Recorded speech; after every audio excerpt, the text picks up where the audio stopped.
ಇದು ಖಾಲಿ ಡಿಜಿಟಲ್ ವಾಹಿನಿ, ಸತ್ಯ ಮತ್ತು ಸ್ಪಷ್ಟ ಸುದ್ದಿ. ಕುಮಟಾ ಸಿದ್ದಾಪುರ ರಾಜ್ಯ ಹೆದ್ದಾರಿ ಸಂಪೂರ್ಣ ಬಂದ್. ಉತ್ತರ ಕನ್ನಡ ಜಿಲ್ಲೆಯಲ್ಲಿ ನಿರಂತರವಾಗಿ ಸುರಿಯುತ್ತಿರುವ ಮಳೆಯ ಕಾರಣಕ್ಕೆ ಮತ್ತೆ ಗುಡ್ಡ ಕುಸಿತ ಮುಂದುವರೆದಿದೆ.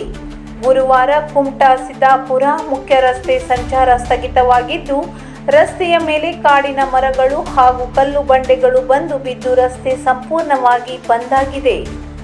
ಕುಮಟಾ ಸಂತೆಗುಳಿ ಗ್ರಾಮ ಪಂಚಾಯತಿ ವ್ಯಾಪ್ತಿಯ ಉಳ್ಳೂರು ಮಠದ ಕ್ರಾಸ್ ಬಳಿ ಈ ಘಟನೆ ನಡೆದಿದ್ದು, ಗುಡ್ಡ ಕುಸಿತದ ರಭಸಕ್ಕೆ ಬೆಚ್ಚಿ ಬಿದ್ದ ಸ್ಥಳೀಯರು ಭಯಭೀತರಾಗಿದ್ದಾರೆ. ಅಂಕೋಲಾ ಸೀರೂರು ಘಟನೆ ಬೆನ್ನಲ್ಲೇ ಈ ಬೃಹತ್ ಪ್ರಮಾಣದಲ್ಲಿ ಕುಸಿದಿರುವ ಗುಡ್ಡ ಮತ್ತೆ ಪಶ್ಚಿಮ ಘಟ್ಟದಲ್ಲಿ ಆತಂಕದ ಛಾಯೆ ಆವರಿಸಿದೆ.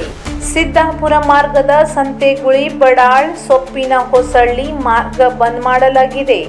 ಸ್ಥಳಕ್ಕೆ ಕಂದಾಯ ಅಧಿಕಾರಿಗಳು ಪೊಲೀಸರು ಭೇಟಿ ನೀಡಿ ಮುಂದಿನ ಕ್ರಮಕ್ಕೆ ಯೋಜನೆ ಕೈ ಹಾಕುತ್ತಿದ್ದಾರೆ.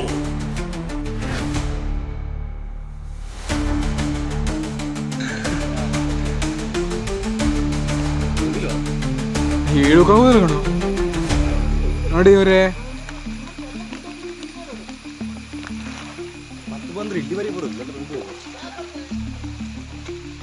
ಎಷ್ಟು ಎತ್ತರದಿಂದ ಬಿದ್ದಿದೆ ನೋಡಿ.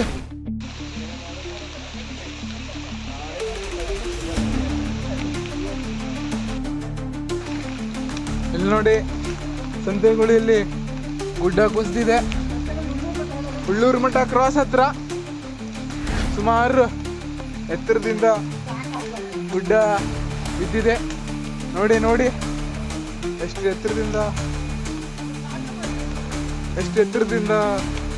ಗುಡ್ಡ ಕುಸಿದಿದೆ ಅಂತ ನೋಡ್ಬೋದು ನೀವು.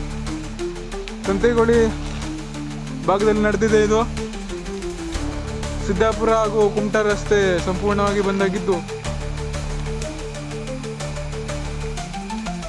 ನೋಡಿ ಎಷ್ಟು ಎತ್ತರದಿಂದ ಕುಸಿದಿದೆ ಅಂತ.